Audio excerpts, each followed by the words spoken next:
सरपंच संतोष देशमुख हत्येतील आरोपींना बालाजी तांदळेने साहित्य पुरवल्याचा आरोप धनंजय देशमुखांनी केला। हा आरोप करताना एका दुकानातून तांदळे ब्लँकेट करत असतानाचा सीसीटीव्हीचा आधार घेण्यात आलेला आहे। याशिवाय तांदळेने सीआयडी ऑफिसर असल्याची बतावणी करत बीड पोलीस स्टेशनमध्ये वाल्मिक कराडची भेट घेतल्याचा दावाही त्यांनी केलाय। केवळ एवढंच नाही तर बालाजी तांदळेने सुदर्शन गुलेचा फोटो दाखवून धमकावल्याची तक्रार धनंजय देशमुख यांनी केली आहे। याच बालाजी तांदळेने आरोपी विष्णू चाटेला पाण्याच्या बॉटल्स न्यायालयात दिल्याचाही आरोप आहे।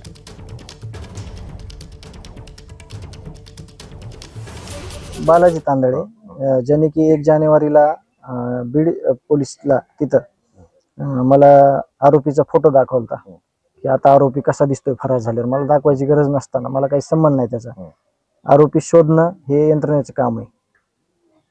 तर तिथं तसं मला त्यांनी एक धमकी वजा म्हणजे इशारा पण देण्याचा प्रयत्न केला, घाबरवण्याचा प्रयत्न केला आणि त्याच्यानंतर हे जे कारनामे समोर आलेले याच्यावर देशमुख कुटुंबियांना नाही यंत्रणेनं उत्तर दिलं पाहिजे। समाजाला कारवाई 100% झाली पाहिजे ना। मग तेच तपास झाल्याशिवाय कारवाई कशी होईल? त्यांनी का असं केलं, त्याला कोणी अभय दिलं किंवा त्याला कोणी एवढी पुष्टी दिली, एवढं कसं करू शकला ते, किंवा हे सगळं आरोपीला करणं आहे का अलाउड, हे सगळं उत्तर प्रशासनाने दिले पाहिजे। एबीपी माझा, उघडा डोळे बघा नीट।